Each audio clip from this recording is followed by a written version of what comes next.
Hello investors, आज हम discuss करेंगे Hitachi energy India Q1 FY26 के रिजल्ट्स तो बहुत अच्छे आए हैं, पर मार्केट को इसके बारे में मिक्स्ड फीलिंग्स क्यों हैं ये जानेंगे।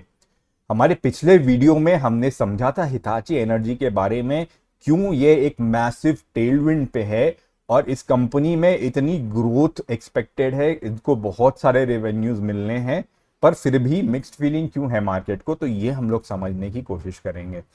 तो हम लोग अगर इसके क्यू ऑन क्यू रिजल्ट्स देखेंगे तो हमें 11% का रेवेन्यू चेंज दिखेगा, 223% की ऑपरेटिंग प्रॉफिट ग्रोथ है, और जो पैट मार्जिन है, क्योंकि Q1 25 में इनका रिजल्ट उतना अच्छा नहीं था, तो 1% का ही पैट मार्जिन था, तो अभी वो 9% हो गया, जो पिछले क्वार्टर 10% था, तो Q on Q slightly decrease है। आप अगर इनका ट्रेलिंग 12 मंथ्स के नंबर्स देखेंगे कि अभी अगर जो इंक्रीज है वो ग्रेजुअली मेंटेन्ड है, राइट। जो इनका मार्जिन है वो भी अपवर्ड्स जा रहा है, पैट मार्जिन है वो भी अपवर्ड्स जा रहा है। आप अगर इनके मैनेजमेंट डिस्कशन पे जो की पॉइंट्स है वो भी सुनेंगे तो आपको लगेगा कि भाई ये कितना अच्छा परफॉर्मेंस है, और परफॉर्मेंस अच्छा है, there is no doubt about it. अगर इनका आप ऑर्डर बैकलॉग दीजिएगा तो 29,000 करोड़ पहुंच चुका है, मतलब इनके पास ऑलरेडी पेंडिंग है 29,000 करोड़ के ऑर्डर। आप याद रखो कि इसका अभी 12 मंथ्स का रेवेन्यू 6.5 थाउजेंड करोड़ है, और इसके पास 29,000 करोड़ के ऑर्डर ऑलरेडी पेंडिंग है। मतलब कि इतने पैसे तो आने ही हैं इसको 4 से 5 साल में, और उसके ऊपर से अपने ग्रोथ के लिए ये लोगों ने एक सर्विसेज का वर्टिकल अलग से नया खोला था इस साल, तो वो भी काफ़ी अच्छे तरीके से ग्रो कर रहा है।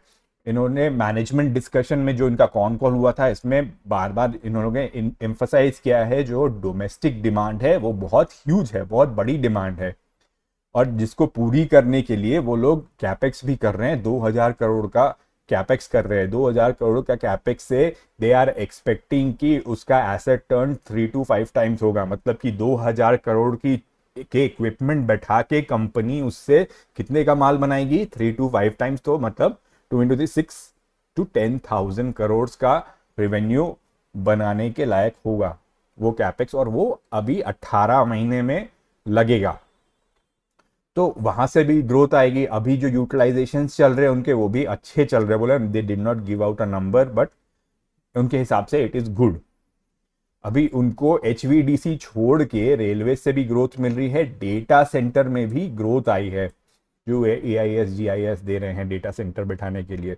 तो आप हर तरह से देखिएगा कि इनके पास आने वाले रेवेन्यू की लाइन बहुत है, पर बात ये हो जाती है कि मेरे करण अर्जुन आएंगे, तो कब आएंगे इनको कहने में वो क्लियरली बता नहीं रहे हैं, क्योंकि जो HVDC प्रोजेक्ट होते हैं ना, जो ये 29,000 करोड़ का नंबर है, more than half of it 55 to 60% HVDC के ऑर्डर हैं, और HVDC के ऑर्डर से जो पैसा आता है वो बहुत लंपी तरीके से आता है, कि अगर एक HVDC प्रोजेक्ट होता है वो 5 साल का होता है या 4 से 5 साल का होता है, तो पहले 18 महीने में उन्हें रेवेन्यू नहीं मिलता है। जब वो पहला कुछ स्टेज कंप्लीट कर लेते हैं उसके बाद से रेवेन्यू मिलना उनको शुरू होता है, तो जब तक ये नहीं होता तो हमें नहीं दिख रहा है वो रेवेन्यू आता हुआ। ठीक है, दूसरी बात यह है कि आप अगर इसको दूसरी कंपनी से कंपेयर कीजिएगा, जैसे GE वर्नोवा है, तो GE वर्नोवा का जो अभी EV बाई एबिडा चल रहा है वो 63 पे चल रहा था। ठीक है, आप अगर इसका EV बाई एबिडा अभी देखिएगा तो ये 131 पहुंच चुका है, पहले ये 86 पे रहता था। तो जब आपसे मार्केट इतना ग्रोथ एक्सपेक्ट करता है, ऑलरेडी एक्सपेक्ट करके आपको भाव बहुत मिला हुआ है, तो आपको उस हिसाब से ग्रोथ देनी होगी। और इनका जो मार्जिन है, this is not an industry leading margin. इनके मार्जिन पे क्वेश्चंस आए थे इनको जर्नलिस्ट से कि आपके मार्जिन, आपका जो कॉस्ट है उसका 22% of the cost they are paying as royalties to their parent companies, तो इसके कारण इनका जो ऑपरेटिंग मार्जिन है वो कम रहता है बाकियों से। तो मैनेजमेंट ने बोला कि भाई मेरे को टेक्नोलॉजी चाहिए, टेक्नोलॉजी एक्सेस चाहिए, तो मेरे के लिए that's a very required expense.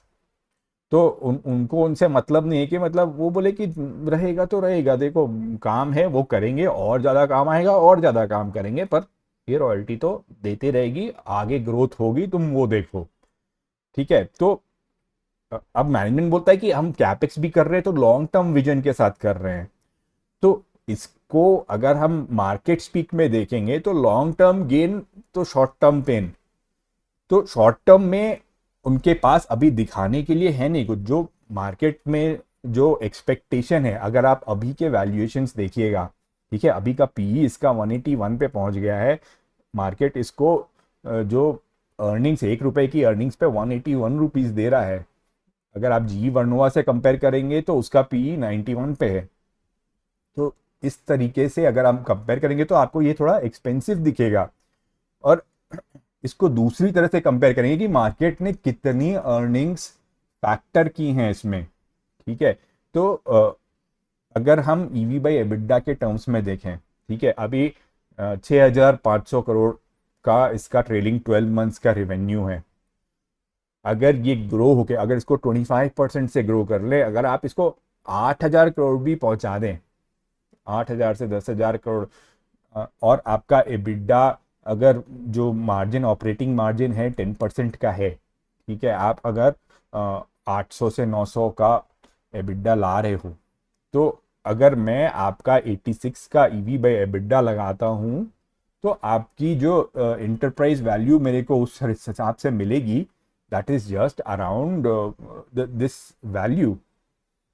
ठीक है, और अगर आप थोड़ा सा बढ़ा के लेंगे, क्योंकि ये तो मैं कम पे कैलकुलेट कर रहा हूँ, ठीक है, अगर मैं सॉरी, ये मैं अगर बढ़ा के कैलकुलेट करूँ, 95 पे मैंने कैलकुलेट किया था, अगर आप 86 पे कैलकुलेट करोगे तो वो 70,000 के करोड़ आएगा उनका एंटरप्राइज वैल्यू। सो करेंट वैल्यू जो मार्केट में है उनकी, तो they have already factored in that level of growth. तो अगर अब इनका जो आगे वाले क्वार्टर है, अगर they are not able to show that much of margin increase कि मेरा एटलीस्ट 8,000 करोड़ ईयर का रेवेन्यू आ रहा है, तो मार्केट को अच्छा नहीं लगेगा। तो जो मार्केट है वो डिस्काउंटिंग मशीन है, और जब तक इसकी जो बैकलॉग है, जब तक वो रिफ्लेक्ट होनी शुरू नहीं हो जाती, मार्केट उसको वापस भाव क्यों दे। अभी इसका जो भाव इतना बढ़ा हुआ है, that is under a question. ठीक है, ऑल्दो पीईजी आप देखेंगे कि 0.9 है, may be it is in an acceptable level.